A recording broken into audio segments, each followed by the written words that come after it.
world is full of highly educated poor people. High income and wealth are not the same. Well, the first 25 years of my life, I did carry resumes. I relied entirely on paycheck. Today, I can say, by the grace of God, I will never need a paycheck from any company.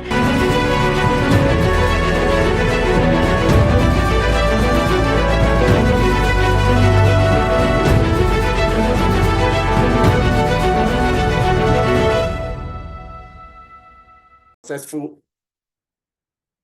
Let's look at the playbook of most people who are successful in career. Okay, they are successful in career, but their playbook, right? In the School of Wealth, we say they have a 0 RVC. What is RVC? You will get to know. Why do they have a 0 RVC? Because they approach the subject of money and wealth with a butcher mindset. Okay? All right, let's go into it. So there are three common things you see, common characteristics of most, high income earners who are professionals, who are successful. We have a lot of them as our clients. Number one is that they focus on driving gross income, payroll earnings. So you hear about, I earn 350,000. 450,000. You have seen some of those videos, right? Some of them are vice presidents. Some of them have been, CEOs. No focus on, we're not saying abandon your job. We're not saying don't work hard on your job. We're saying that they don't have a focus on simultaneously creating one of the 4 asset classes that create wealth. We've covered 4 asset classes that create wealth in our, previous webinars. So I won't go into that. So they don't focus on it, okay? They focus on driving their income, okay? Number 2, they focus on investing earnings in mostly speculative paper asset. Out of those 4 asset classes that create wealth, paper asset is the one that requires the least financial education, is the one that requires the least effort. One of my mentors said, a monkey can invest in mutual funds. That's what it is. A monkey can invest in mutual fund. Crypto, what does it take? That's speculative. Now, we are not telling you not to involve in that, because that's not what we do at Springwells. We don't tell you what to do, but we tell you what you need to know so that you can do better.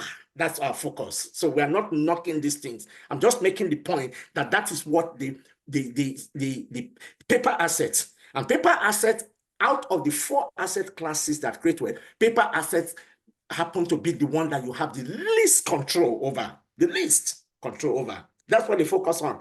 RRSP, 401k, crypto, mutual funds, stocks, and all that kind of thing. That's what they focus on. Well, to create a sustainable future, you have to do beyond that. Number 3, they focus on technical career training and development. No progressive financial literacy education to avoid things like excessive tax burden, and to create wealth entity that will make them to take their wealth from them, across generations. So why do we say they have a butcher mindset to this success? Because there are limitations of today's career success, where no family business and multi-generational wealth legacy does not exist. There are some limitations. Number 1 is what is called 0 RVC. RVC represents the residual value of your career. I've talked about the vision, the 1% vision. I just talked about that. And I went on to talk about our objective, okay? That is what I had spoken about. And then I will go and quickly take you to the other side of the presentation. Now, I know you're not seeing my slide, don't worry. I will share it in just a moment. So this is it. Now, so you can see my slide for sure now, okay? I've talked about that Vision 100. Then I went on to talk about what the 3 common characteristics of high income earners who focus on the success of their career. And I'm not saying that focusing on the success of your career is not a good thing. But if that is all you and I, if that is all we have done, then go back to our overriding thought. It says, remember, it says that if I work hard on my job, I will make a living. You will live well, decently and all that. But if I focus on myself and develop myself along with my job, okay, then I will make a fortune, okay? So I was saying to you that it is called, okay, a butcher mentality. A butcher mentality, what does that look like? Sorry, I can't put this in. Each time I put it in presentation mode, it freezes. That's why I left it in this mode, okay? Terry. So the limitation of today's career success, where no family business or multi-generational wealth legacy exists, it will result in the following, amongst many other things. Number one, zero RVC. What is RVC? RVC means the residual value of your career. So if you pursue your career until the time you become a CEO, and we've seen it, I have the privilege of working with different families. And when I ask them for their background, they tell me things like, my father used to be the CEO of this. My mom used to be the chief executive officer of this. My dad used to be the governor of so state. My this, which are good. But you see, those people pursue their career and the residual value of their career is zero. Why? You will learn in a few minutes. Okay? Residual value means what, apart from sending our children to school, people who don't have career send their children to school. So that's not the residual value, okay? In other words, what is it that you pass on in your own time? It helps you to bring your children, your spouse into a journey of building wealth together. You enjoy it. Pass on all the skills and the knowledge that you have used, pass it on to them. That is in addition to their functional job they are doing. You get the point? That by the time you are done your own career, they have gotten some residual value from you that will help them. They pass that on to their children. The children will pass it on to another generation, and so on and so forth. That is what we call perpetual RVC. But those who pursue career and focus on today alone exclusively, their RVC is zero. In other words, after I become the VP or the VP of VP of IT of a global mining company, of a global company, or read a book. It's called The Secret of CEOs by Stephen Tapin. You will understand what I'm talking about. CEOs who have run big companies, and they have retired. Go and ask them. Their children may never become CEO of big companies. Their children may be stuck in the middle class. Their children may be abroad working as lawyers, accountants, IT specialists. They are employees. So that massive, CEO experience and all this thing, they didn't pass it on to the children because the children don't even need it. They are not CEOs. But if there was to be a family business along, this guy will pass it on. You will understand what I'm trying to say. I will give you some life examples. Number two is that there is lost talents, skills, and experience. You see, if you are an IT person, or you are a lawyer, or you are a communication, whatever, and you pursue that career, and your children are medical doctors, or your child is a nurse, that's your talent, your experience, your skill that you build for 20 years on that job is irrelevant to them completely. But if you take that experience and that skill and begin to build a family business, and you learn other things and pass that experience of building that business from scratch to the level where the children get involved, they learn a lot of things, then your talents, your skills, your experiences would not have been lost. That's number two. Let me finish the features and I will now compare it to why do we say it's a butcher mindset. Number three, there's no entity, no structure for wealth building, no tax strategy. Okay, people who build wealth, you will see them in a few minutes, they have tax strategies in a way to avoid massive taxes while they are still alive. Massive one. And by the time they are going, so in preparing for this, I was doing research. Tesla, for the first, Tesla was formed in 2003, and by up to 2020, Tesla paid nothing in tax. As a matter of fact, you can check it out. The current 2024 Tesla financial, Tesla made billions of dollars and they pay zero tax. But the folks who are always focusing on driving their income, and that's all they do, they pay humongous tax, okay? So no entity structure. Even when they are going to pass on, their wealth is going to pass through probate, and they're going to pay huge taxes. No tax strategy in the family, nothing.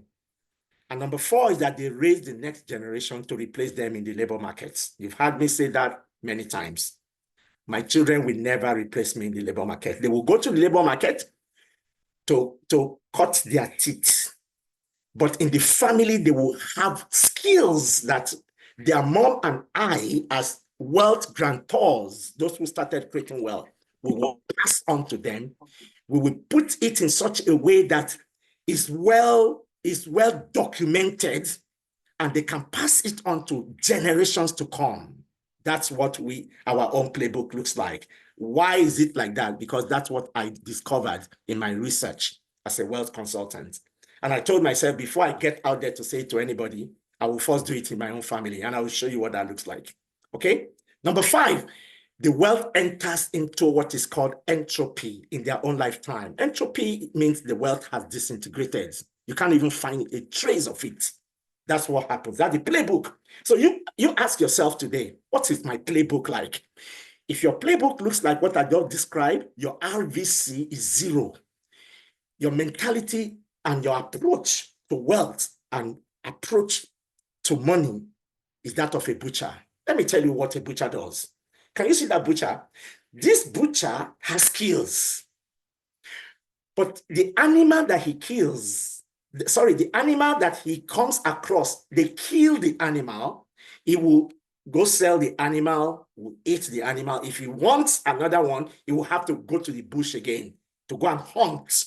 That's the way some people, that used to be me. So you take your salary, you spend the salary, you must go to work again. You must go to work again. You must go to work again to go and start all over again. 30 days make one pay. Okay, and there's nothing wrong with that. But the question is that all you do? You don't have any other game plan for the future?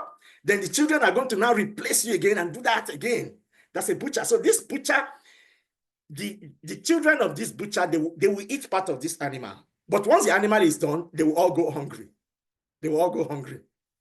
Okay? There's no structure. There's no structure. You will compare that to another mentality. So this is the butcher mentality. So when you finish your career, then the children will start all over again. They are butchers. Okay? That's all. All right? That is butcher mentality. All right? So let's go to the next one. What is the playbook? Okay? The playbook of financially secure, multi-generational, wealthy family. Families that are wealthy for multi-generations. This is where you and I want to be. And this is where we should be. This is where we should encourage our children to be. Okay? In this place, so when we said, if you work hard on yourself, you will make a fortune. This is what we are talking about. If you work hard on yourself. Because in the last 10 years of my life, God knows, my children knows, my wife knows that I've worked very hard on myself. To read books, to watch videos, to hire consultants, to figure out things, to set up companies in different countries. Of course, I was working hard on myself. Okay? Before then, all I did was I went to school. I went to MBA school. I went to 2 MBA schools, okay, including an executive MBA at the Queen's School of Business. Okay, you can read all my profile there on if you go to wesleyogude.com. I was working hard on my job. I was trying to build my profile, so that LinkedIn can hire me to be the next, CEO of the next company. The next, I was head of treasury, at a big, multi-billion dollars company. That was me.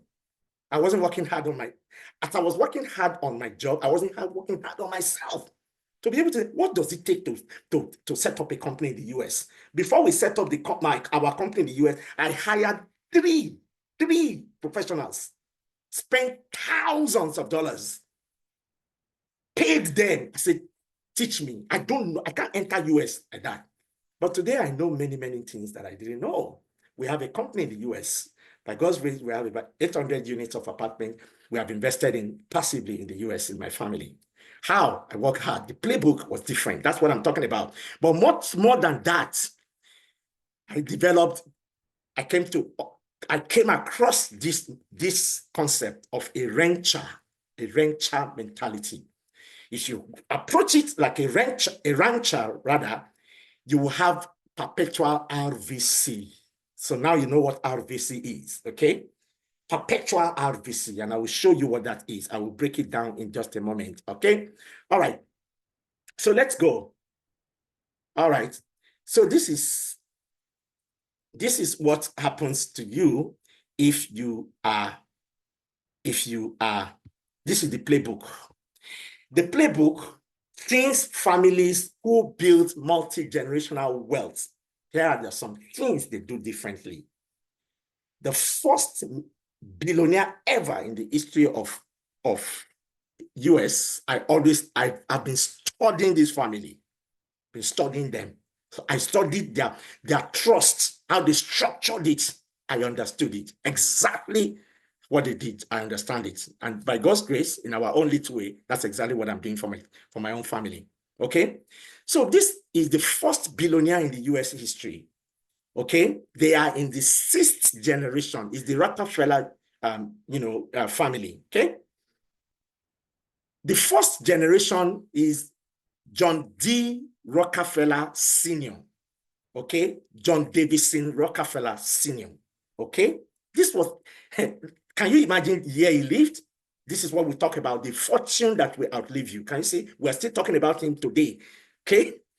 He lived from 1839 to 1937. If he approached his career the way most of the high-income earner, the way I was approaching my career before, nobody would care about whether he existed. That's the point we're talking about. His RVC, residual value of his career, is perpetual. You see that now? Okay, that was the first generation. The second generation, John D. Rockefeller Jr. Again, this guy lived until 1960, before I was born. We're still talking about him. His residual value of his career is still going on. And I will tell you how that happens. I'll show you exactly how that happens. Okay, so third generation, okay, they call them the famous five. The famous five, okay? Okay? The famous five. Those are so John D. Rockefeller Jr. had 5 sons. Some of them, we know them in modern history, okay? One of his sons, okay, John Jr., okay? And John Jr. 3 was the governor of New York at some point, okay? And we know that Nelson was a vice president of the US. He came from that family. Now, notice something. Notice the fact that they created wealth in that family did not mean that the children cannot pursue their independent dream. There is a concept in the School of Wealth. It's called the convergence of dreams. So if you are building wealth, you are not trying to make the children to become businessmen necessarily. No, you want them to be part of the family business from an ownership perspective. You train them to be owners. So they can be politicians who are sitting on the board of their family business. That's what my children are doing. And I will show you. So they can do whatever they want to do. So those who are in developing countries say, my children are not interested in my business, they won't come to that country. Okay? By the very grace of God, you heard it in the profile. We do have a company in Africa, precisely in a country called Nigeria, with complete structure, balance sheet, income statement for years. And my children review it all the way from Canada. They control what is going on there. That's the way to do that. Okay? So you can now see the residual value of John Rockefeller is a perpetual RVC.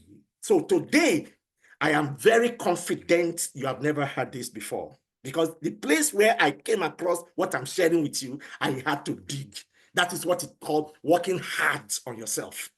Okay, I had to dig. It's called RVC, residual value of your career. The day I learned this concept, I said, no way, my own is not going to be zero. No, it's not going to be zero. It's not going to be zero. So that's what we want to share with you. And then that third generation went to the fourth generation. The children of the 5 brothers constituted the fourth generation. The fifth generation, they were mainly born in 1940s to 1960s. That's where they gave back to them. The sixth generation are currently the youngest members. Those are the ones born in 1980. So you can imagine the children born in 1980s. We are talking about playbook of success today that creates security, financial security for tomorrow. You can imagine those ones who were born in 1980s and 2000. They are millennials and things like that, but they're different. Why? Because somebody existed at a point in time in that family lineage. And that is it. You can see the lineage here. That is it. That is it. That is it. If that guy did his career the way most of us are pursuing our career, his life will not matter to these millennials. So that is what we're talking about. Okay, let's talk about them. Okay, let's talk about them. So we talked about that. That is in the US. Okay. Okay, in Canada, those who are in Canada, in my audience, they can relate to this. Okay. There is a family called the Rogers family. The Rogers family is in the third generation, as we talk about, controlling their wealth. And how they control that wealth from generation to generation, the instruments they use. Some people just go to a lawyer and say, I want to put a will. Some people just go to a lawyer and say, I want to trust. No, you don't go to a lawyer and say you want to trust. You first study what you can do with the will. You first study what you can do with trust and understand it very well. In our consulting company, families come to us and say, we want to put a family trust in place, but we want everybody to be trained. Why? I train my own children. I train every one of them. Okay? And I will show you what I did. Okay? So they understand. Okay? So Edward Rogers Sr. is the grandfather of the guy who is currently the executive chairman. Can you see? So his RVC is perpetual. It's not zero. Can you see that? Now you understand what RVC is. Okay?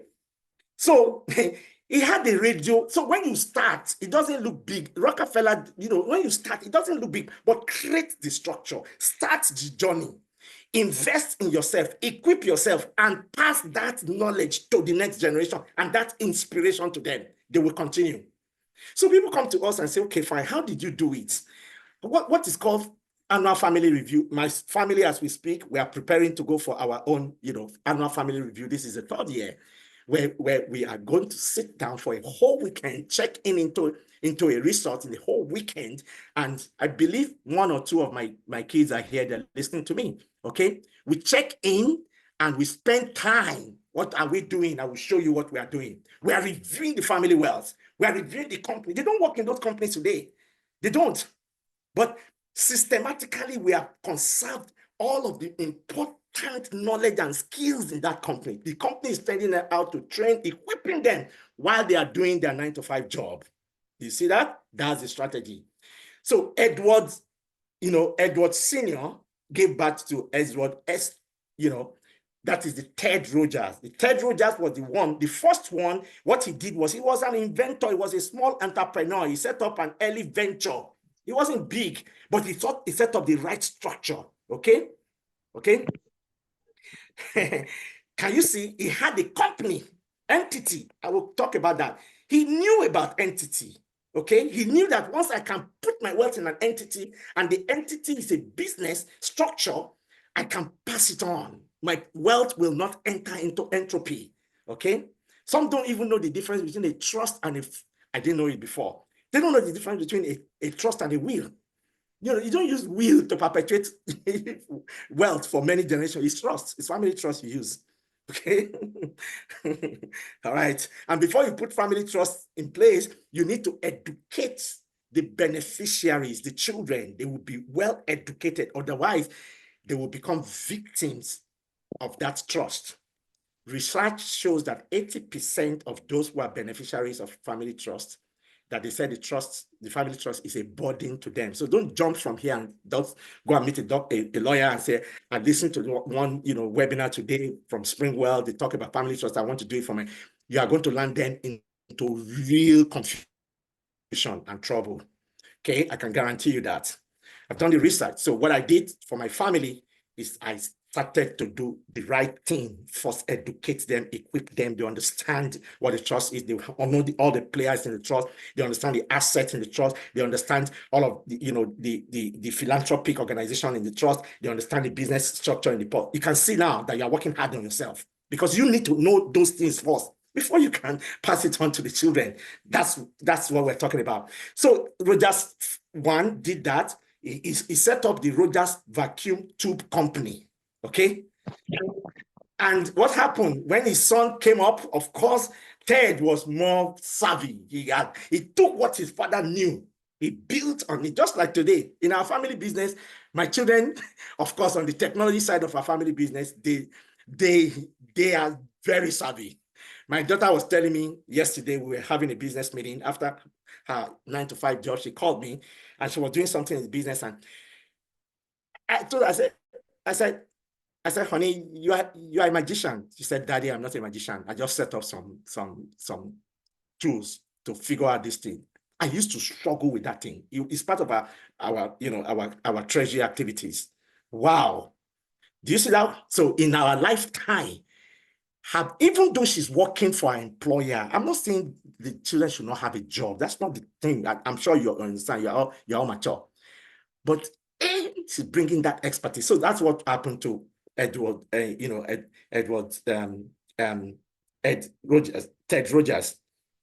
In the third generation today, currently, Ted's son is currently the executive chairman. He's that executive chairman of the family trust and controls it. Unfortunately, in the case of this particular family, that is why I told you that don't just run to a lawyer. In fact, this was one of the things that I read that really made me to sit down to say, oh, I need to work hard on myself. I need to understand what this thing, and I bought books and everything I started studying, I started, consulting and all of those things to really understand trust, and I really understand it. Unfortunately for this family, Ted Rogers made some mistake in the family trust, and the current,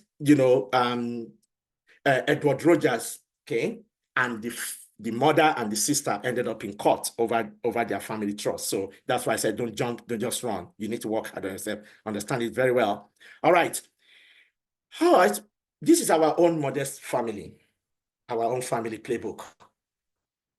What I want you to look at is this. That's my lovely wife of 31 years, and that's my humble self there. We decided that we will not allow what I just told you to happen to us. So we started working very hard on ourselves. So what did we do?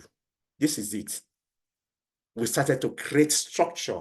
We started to create companies. We started to learn how company. We started to hire consultants. We started to hire, people to train us. We started to read books. We started to develop ourselves. And as we were doing that, we were able to set up companies. We were able to set up proper structures, and we're able to begin our modest family wealth in a way that it will not pass through our will. It will not pass through a probate. It will be in our family trust.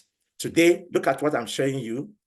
This is Springwells owners onboarding. This is what we use to onboard our children. Can you see that? Can you see that? Let me read a few of them.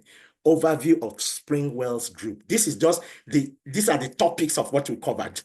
And when we did all of this thing, it resulted into 78 pages.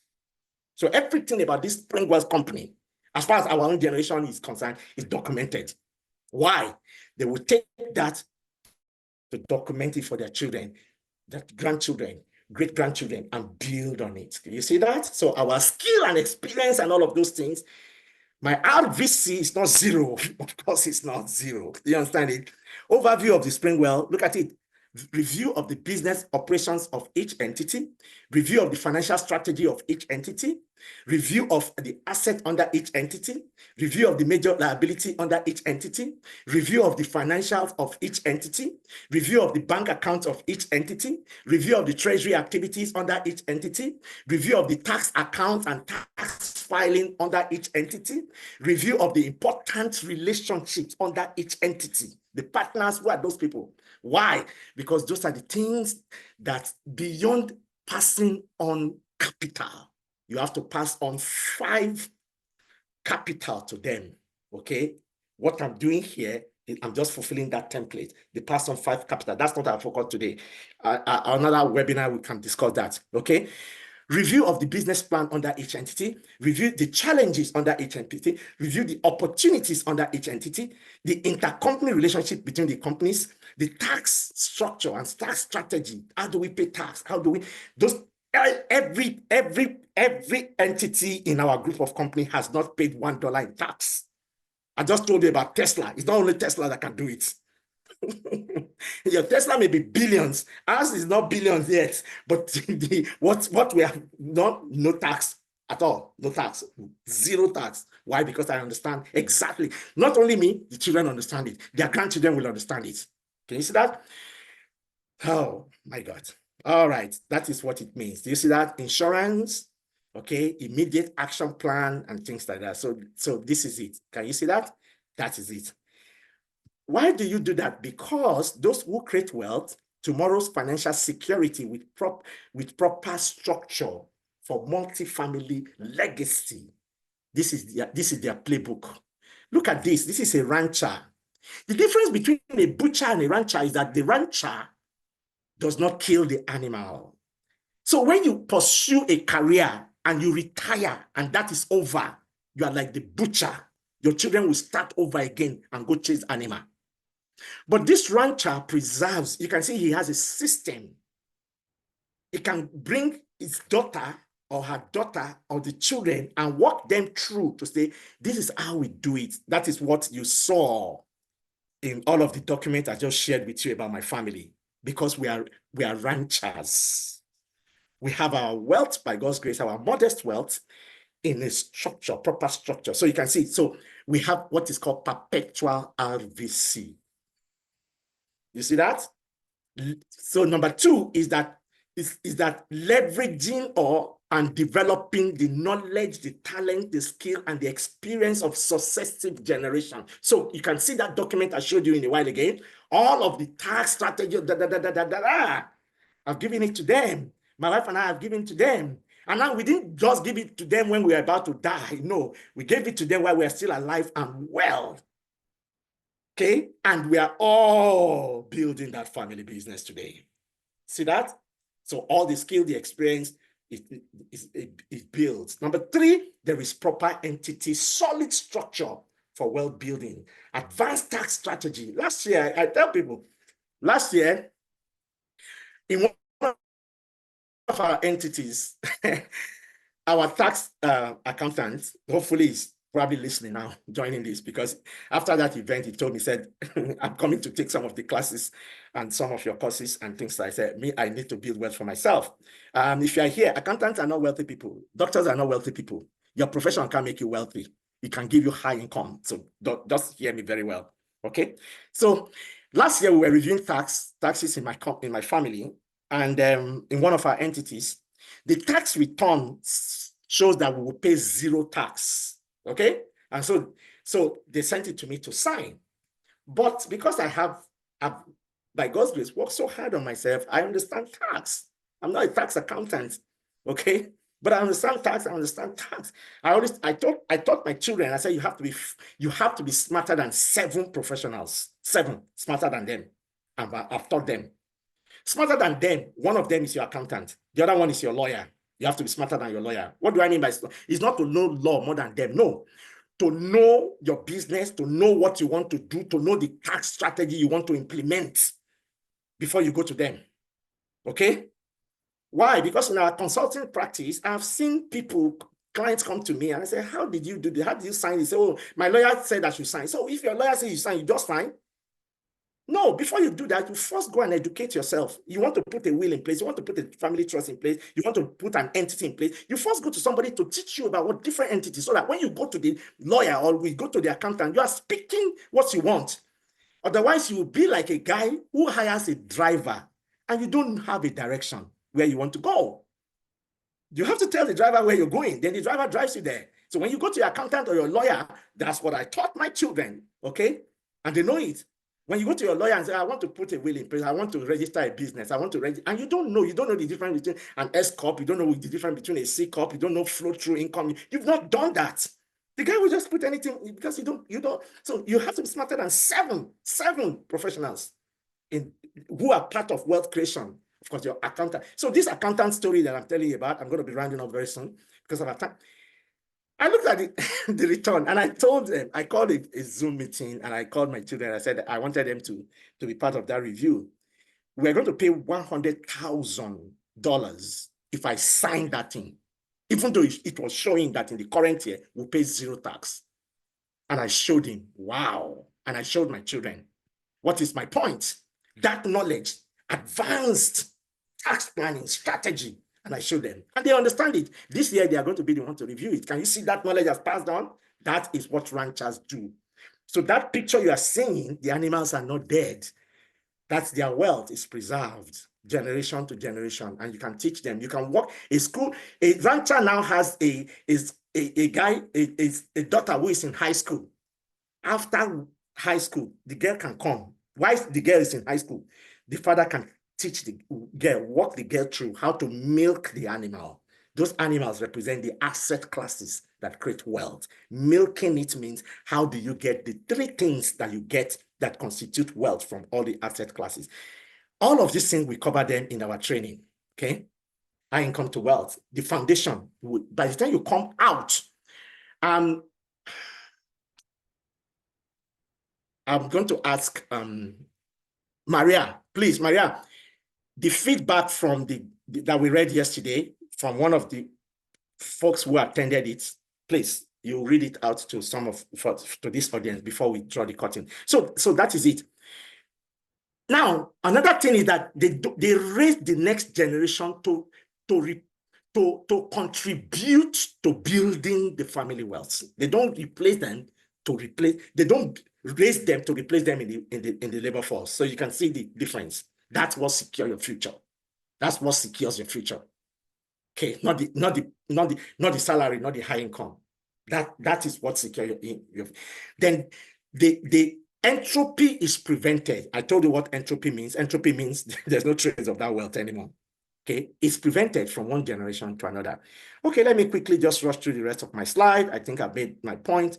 I'm just going to quickly go through this. Okay, so what are those tools that are available? Let me quickly go through them. Number one is, these are the tools that are available. You learn to transition your mindset. Transition your mindset. Okay, how do you do that? What are the things you use? Through advanced financial literacy, books, videos, online courses, mentors, wealth consultant. That's what it is. That's exactly what I did. No magic. I wasn't born with it. Okay, that's it. You learn to do that. So you're working. That's what we mean. That if you work hard on yourself, you will create fortune that will outlive you. Okay, that's number one. Number two, learn to and embark on transitioning quadrant. We have covered that in our past webinars. So those who have been following us, please don't miss any of this. If you have children who are abroad, who are anywhere, tell them at least the free one. Take the free one. Even if you can't take the course, take the free one. Can you imagine? Take the free one. This is free. I'm the one who I got up 5 a.m. this morning, 5 a.m. my local time, to wrap up my slides.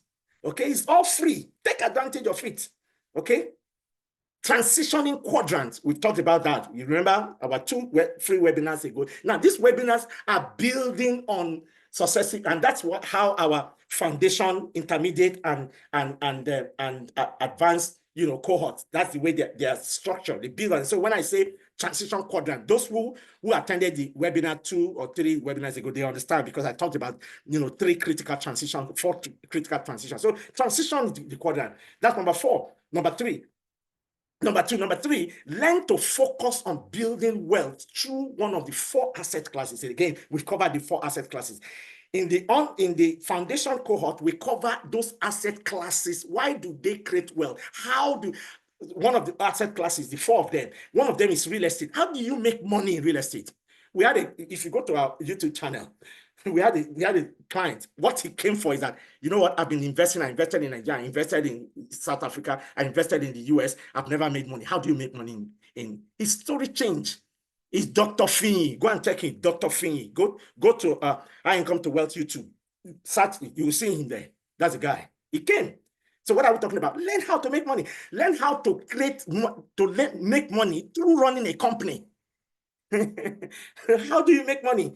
Those asset classes don't make money themselves. Business, real estate, commodities and paper assets. How do you make money in paper assets? Most of our wealth in Nigeria, they are in paper assets. Excuse me, they are making real money. So learn it. Number 4 is learn entity structure. Okay, again, in foundation cohort, we cover all sorts of entity structure, the bad one, the poor one, the one that will expose you to tax in the future, whether you are in the US, whether you are in anywhere in India, in this. Men, listen to what they say after passing through that. Foundation alone.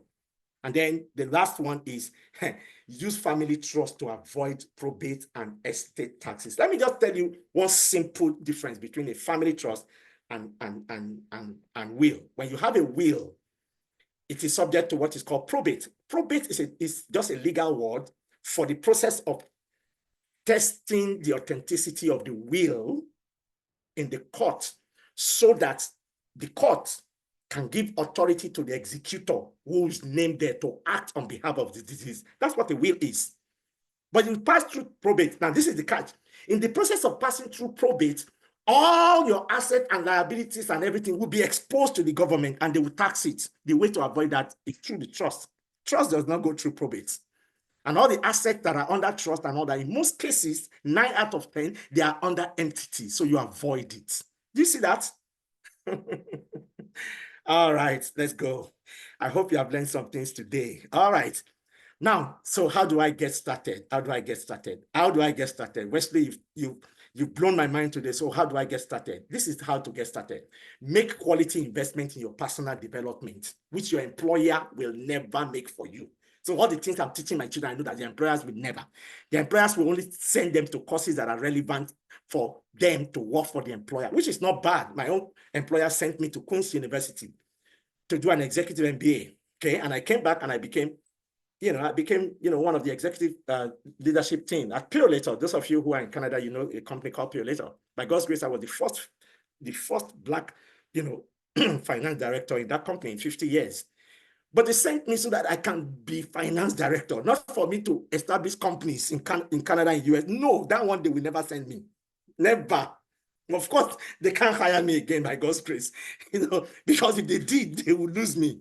So that's how to get started. Make quality investment in your personal development. That's what we mean by working hard on yourself. Okay? Your employer will never do this for you. Okay, so the next question is, how do I take the next step? Okay, I've started. Okay, then develop a vision for your family. Multi-generational wealth structure. If you don't know how to do that, hit us or we'll set it up for you. We'll walk you through how it looks like. In fact, we'll share our own with you so you can understand how it is. And create time to focus on developing your capacity.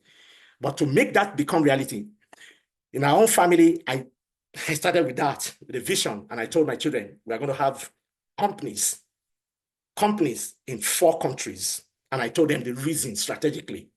Okay, in Canada, because Canada is home. Nigeria, because that's where we came from. US, because the US is the largest, economy in the world, south of the border. And the UK, because they have the strongest currency on the world. So we should build our wealth in the 4 countries. He said, okay, we got it.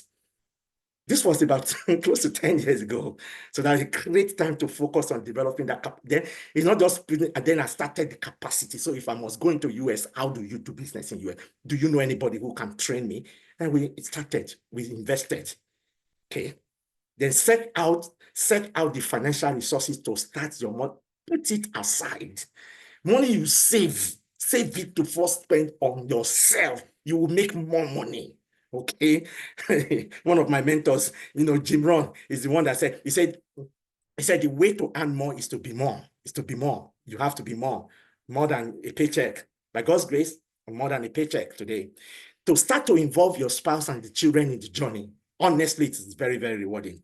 And then, take steps to move up the spectrum of the 4 multi-generational wealth model. We covered that model in our last listing, but for those who didn't attend, I will not be going back because we don't want to be repetitive here. We want every time you come here, you learn something new. But for those who did, because this is very relevant to this is what we mean by the 4th level generational model. In other words, everybody falls into one of these. The first one is called 0 level. The second one is level 1, level 2, level 3. Let me quickly run through and then I will wrap up. All right. I want to believe you again. In level 1, this person has no will, no life insurance, no tax planning, no preparation of the beneficiaries, assets and the personal name. That one is 0. The wealth disappears when he dies. 2, basic will is in place. Life insurance is stamped, asset. And when we say insurance, I was talking to somebody from a developing country, said, oh, we don't believe in insurance. It doesn't have to be a formal insurance. It has to be, you can, within yourself, your own family, you can say this one is insurance. So that if anything happens, this one. It could be a cash flow from two properties. Okay, so no insurance. Asset is in personal name, no tax strategy. The beneficiaries are not prepared. So the wealth can go to the next generation. This is number 2. They have a basic will, they have life insurance. The assets are in personal name entity, is mixed, it's not very clean. Then a little bit of tax planning, but the beneficiaries are not. This is where you want to be. This is where those families are shared with you. This is their playbook. Okay? They have a will in place. The will addresses very personal things. You still need a will. But what will be in my will? It's not the big, no, what will be in my will is things like my wristwatch. My wife's whatever, those pet things, okay? That's it. But the real wealth is not there. Life insurance is there, whole life. All the assets are all in entity's name, including, primary residence. We are going to turn our primary residence we are going to take it out of the will. Advanced tax planning. There is a family trust. They prepare the beneficiary. That is it. That is what will make your playbook what we just talked about, working hard on yourself. So how do we help? There are free webinars, like I said to you. Please make sure your children, your wife, your spouse, they don't miss it. We will always have this, okay? There's free webinar online. Globally, we provide it online. You go to, our online, there are resources. I'm passionate about this thing, okay? I'm speaking, there's free podcasts, there are videos, there's advanced, we started to develop advanced world health, wealth creation, literacy training. I guarantee you haven't met it anywhere in the world. This is it. Take a picture of this, wesleyogude.com. You will see some of the videos there. Highincometowealth.com, our YouTube channel. Please subscribe. We started our YouTube channel about 2 months ago or 2 months ago. There are 10,000 subscribers there. Please subscribe if you have not done so you can continue to educate yourself. This is part of it, okay? And so how do we help our clients? Those ones are the basic ones. The serious one is this. They come to us on one-on-one, okay? And they really want to make some real leap and investment. This is what I did, okay? And I told you, they come for executive consulting one-on-one. They want to transition into building family wealth. They want to start their business in a way that it will have structure, taking it to the next level. Say, my business has no structure. If I die now, this business is gone. Okay? They want family wealth, they want to create a trust and they want to understand the technicalities. They want to understand what needs to be done. How do you do it? They want to go into real estate. They want to go into business. They want to go paper assets. They want to use it to really create wealth. You can use it to create wealth in a way that will outlive you. Okay? They want customized, preparation of their children. This is what they come to. So some children abroad, I say, okay, I want my children to go through some of these things. What did you do for your children? We develop the training for them. We develop it customized for them. We create structure for the family business, and we integrate the children into it. All right, I'm going to stop here. Thank you very much. Maria, over to you. Thank you so much, sir. Thank you for that rich, powerful, and insightful session. I'm sure we've all been blessed, and I'm very sure that we all have questions too. But before we dive into the Q&A session, what we'll be doing is I have a very important information or message for you. So please permit me to share it with you, to be very quick.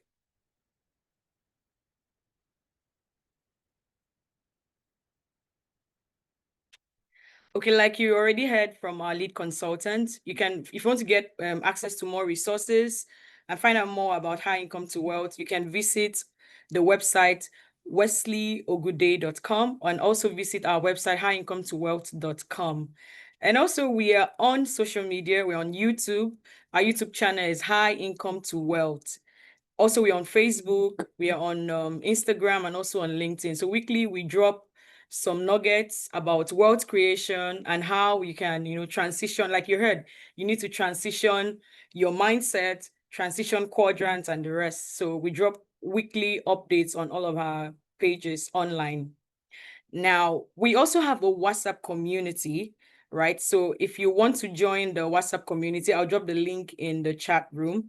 Once you click on it, it just gets you into the WhatsApp community. Now, in the WhatsApp community, we share weekly insights, exclusive opportunities, and announcements.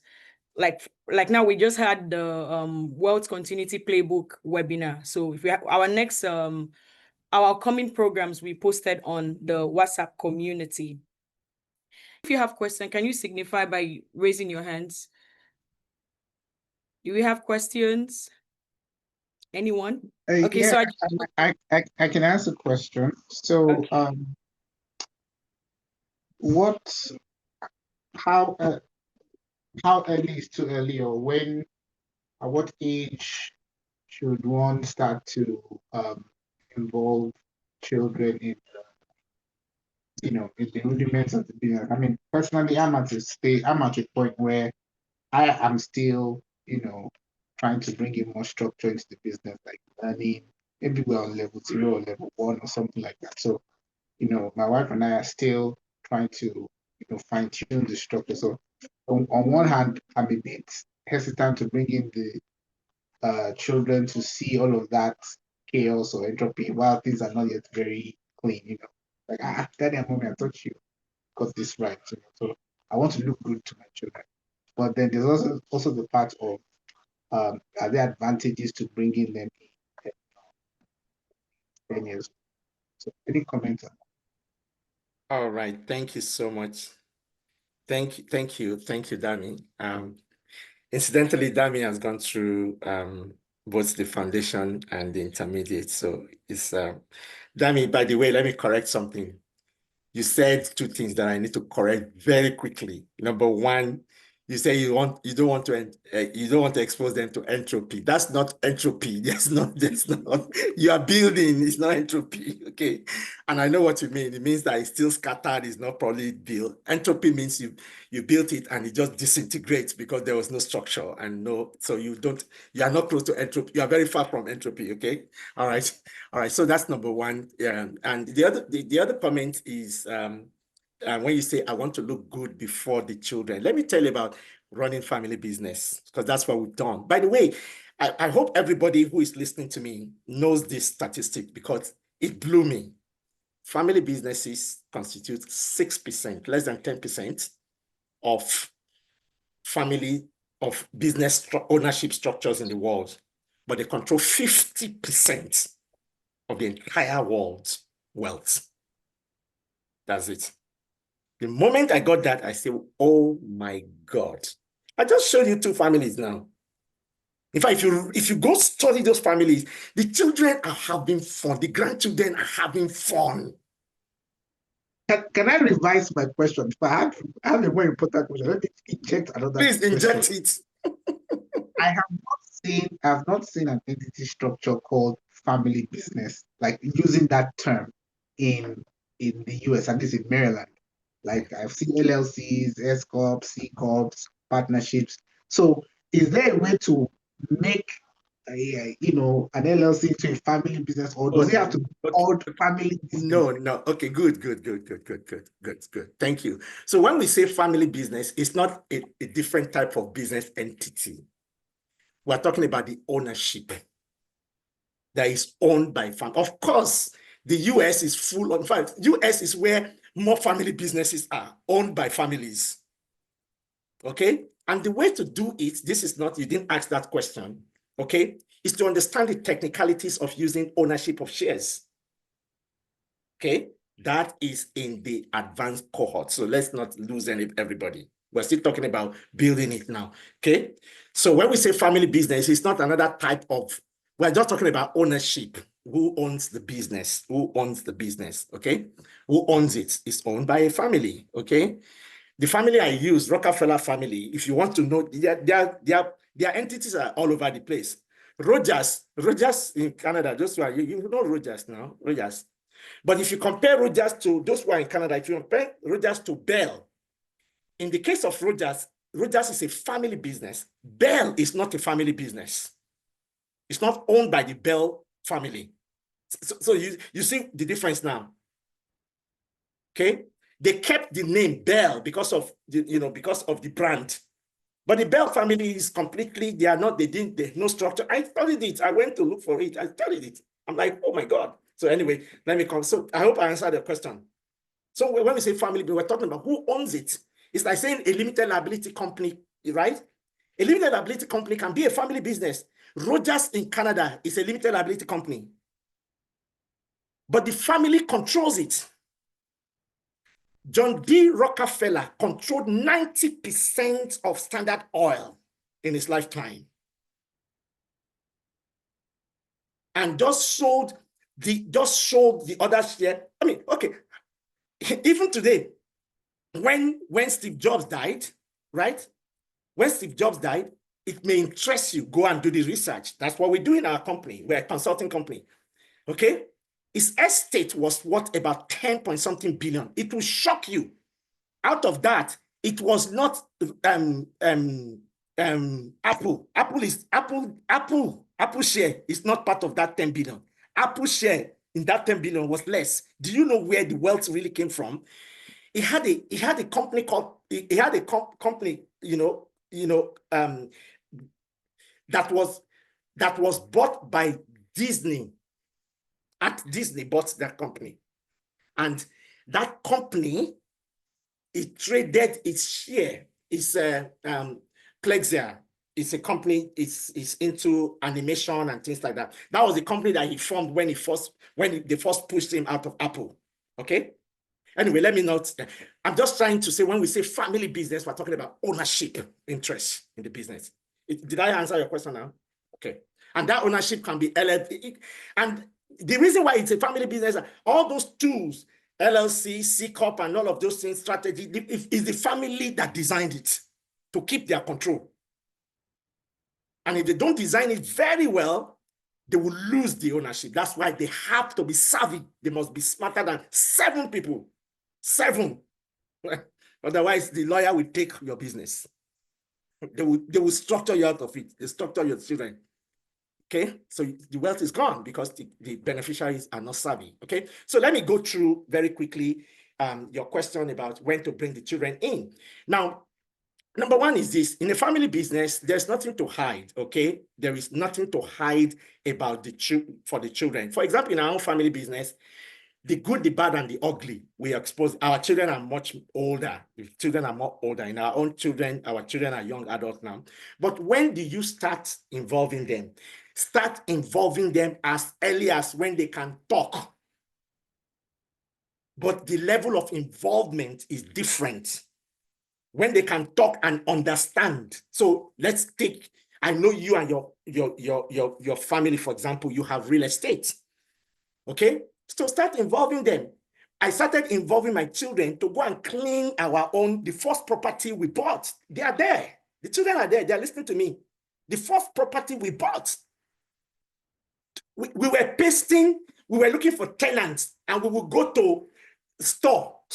God is my witness, to go and paste, and we were doing rooming. We were doing room by room, room. And then we will paste this thing at the bus stop. We'll put our number there. We say, call. They follow me into this thing to go and do that.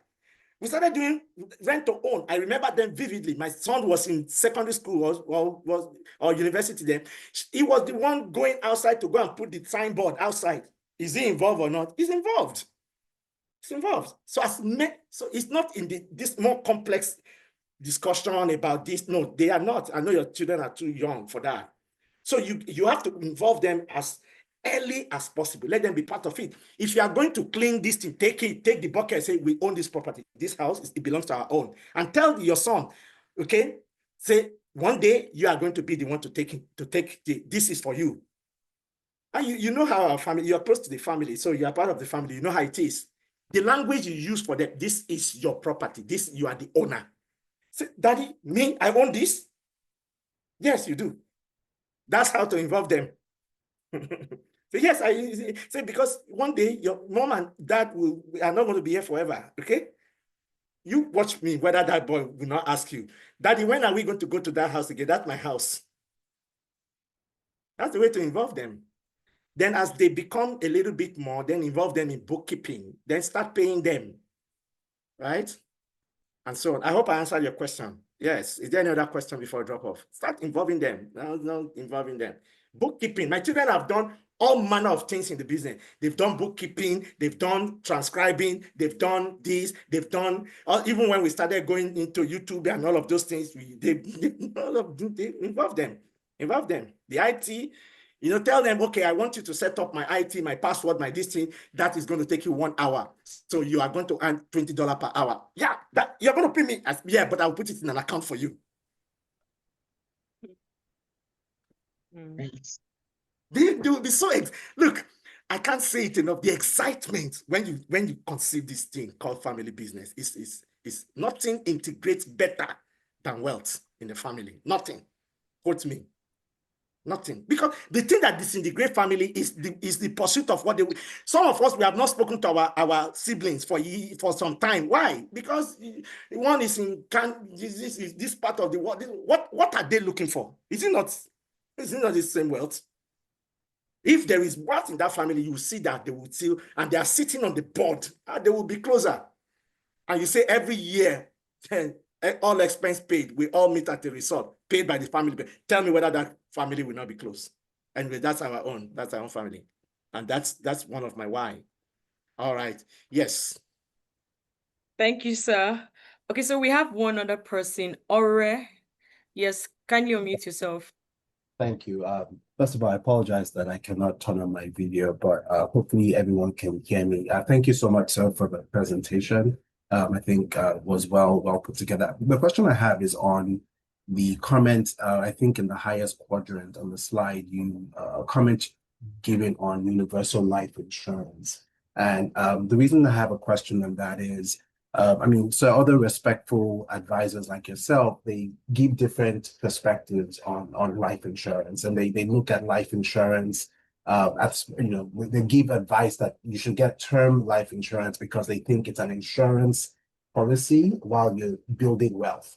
And it's in of itself, insurance is not a wealth building tool. It's an insurance so that you can take the time to build wealth through other avenues or other vehicles. It seems so that you have a different approach, in that regard. So wanting to understand, your perspective, especially, the feedback I've gotten is even with the cash value in insurance, it's typically not good performance. You can do better investments outside of that vehicle. And so they use insurance as a stopgap while you're building wealth for other avenues. So sir, if you can speak to that, we'd appreciate All right, that. thank you very much. Thank you.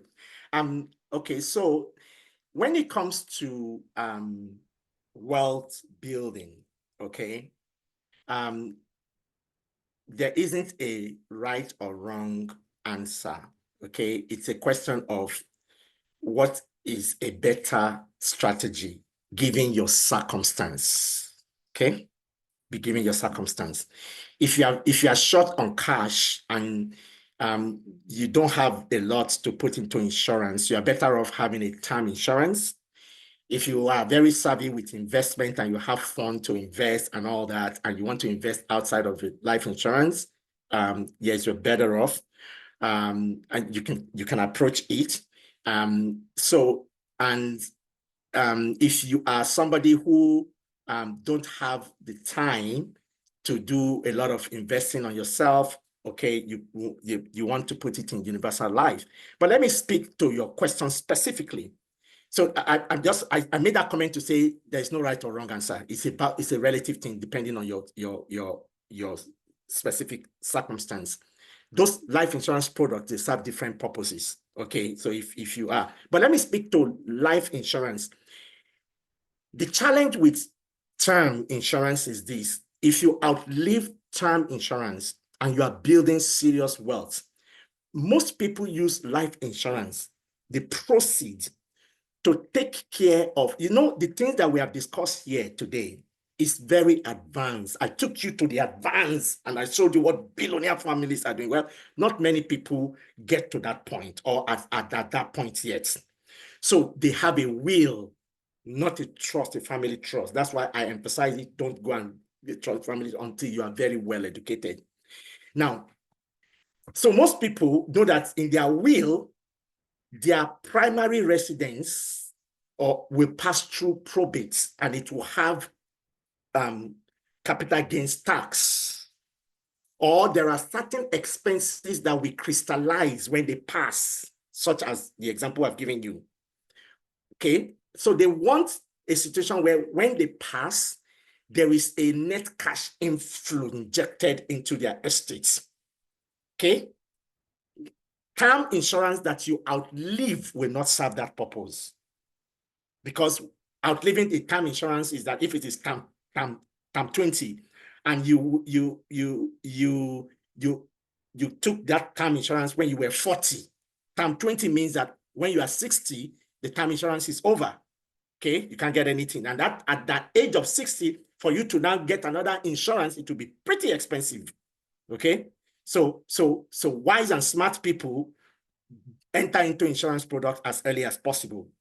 Full disclosure, everybody in my family, including my children, are all insured. They all have life insurance, all my children. And it is life insurance that will outlive them, which means it's universal life. Okay? Because of that reason, because it's our gift to them. They were very young when we started it. The premium was very little. So we were able to lock in for them. So all my children have universal life insurance. And when they became of age, so you can see now I'm using that for a different purpose. When they became of age, I wanted the cash value to have built for them so we can give it to them. And you should be there the day we handed it over to them. It was a moment every family will want to experience. We told them, here you are. We made this for you. Say, wow, daddy, mommy. And there was cash value in it. If you ask them to put their this thing together now, their net worth, when we first went to our annual family business, one of the things we do in our annual family business is that we put the family net worth and we put individual net worth and we add everything. That's what makes our family. They put that universal life, the cash value in it as part of their net worth. They started life with it. Again, for you, what I wanted to do with that thing is different from you. Can you see that now? Okay, and I've told you the limitations of term insurance. To be clear and to be transparent, we don't sell insurance in our company. We don't sell, so we're not advocating.